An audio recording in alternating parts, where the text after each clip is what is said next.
जय हरी शेतकरी मित्रांनो, कर्जमाफीबाबत राज्य सरकारनं महत्त्वाचा एक शासन निर्णय काढलेला आहे। कारण तुम्हाला माहिती आहे सध्या राज्यामध्ये पुण्यश्लोक अहिल्यादेवी होळकर कर्जमुक्ती योजना 2026 राबवणं चालू आहे। आता हिचं नाव कर्जमुक्ती ठुलंय, पण आता यामध्ये कर्जमाफी व्हायली का खरंच शेतकरी कर्जमुक्त व्हालाय हे आता शेतकऱ्याच्या लक्षात आले। मात्र आज एक महत्त्वाचा असा शासन निर्णय घेतलेला आहे। तो शासन निर्णय तर आपल्याला सविस्तर बघायचा आहे। मात्र आतापर्यंत ज्या काही याद्या लागल्यात यामध्ये जे पात्र शेतकरी आहेत त्यांच्या बँकेकडील असलेल्या कर्जामध्ये यादीमध्ये आलेल्या कर्जामध्ये तफावत आहे। त्यामध्ये नियमित जे शेतकरी आहेत यांना फक्त 50,000 देण्यात येणार आहेत, ते सुद्धा आपल्याला वाढीव काय भेटतात का याची वाट पाहिलीत। त्याच्यानंतर जे 2 लाखाच्या वरचे कर्जदार शेतकरी आहेत ते सुद्धा आपली यादी कधी लागन याची वाट पाहिलीत। आणि सगळा गोंधळात गोंधळ आणि यामध्ये काय तक्रार करावी काय करू नये या संभ्रमात सगळे शेतकरी आहेत आणि ते काय स्पष्ट व्हायला तयार नाही। आणि यामध्येच आता जे काही पात्र शेतकरी आतापर्यंत ठरलेले आहेत अशा शेतकऱ्यांसाठी हा दिलासादायक शासन निर्णय राज्य सरकारनं आज काढलेला आहे।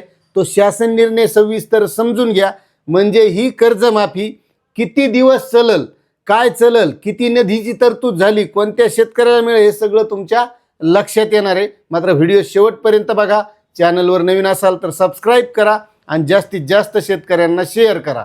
तर शेतकरी भावांनो, शासन निर्णय असा आहे, पुण्यश्लोक अहिल्यादेवी होळकर शेतकरी कर्जमुक्ती योजना 2026 या योजनेअंतर्गत निधी वितरित करण्यास मान्यता देण्याबाबत 30 जुलै 2026चा हा शासन निर्णय आहे।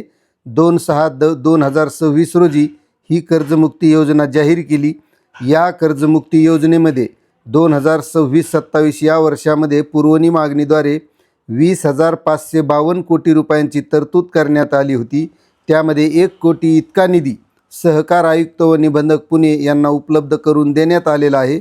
आणि जो काही उर्वरित निधी आहे ते शेतकऱ्यांच्या खात्यामध्ये वितरित करण्यासाठी पात्र शेतकऱ्यांना ही रक्कम देण्याबाबत हा राज्य सरकारनं शासन निर्णय काढलेला आहे।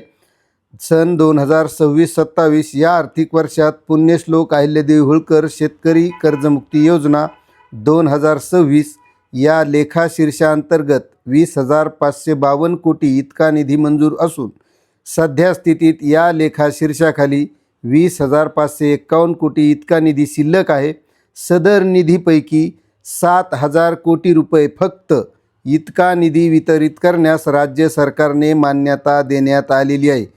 म्हणजे जे शेतकरी पात्र आहेत अशा शेतकऱ्यांच्या खात्यामध्ये हे 7,000 कोटी रुपये ज्यांनी आधार प्रमाणीकरण केलेलं आहे त्यांच्या खात्यामध्ये वितरित केल्या जाणार आहेत, असा हा शासन निर्णय आहे। तुम्हाला शासन निर्णय कसा वाटला? तुम्ही या कर्जमाफीस पात्र आहात का?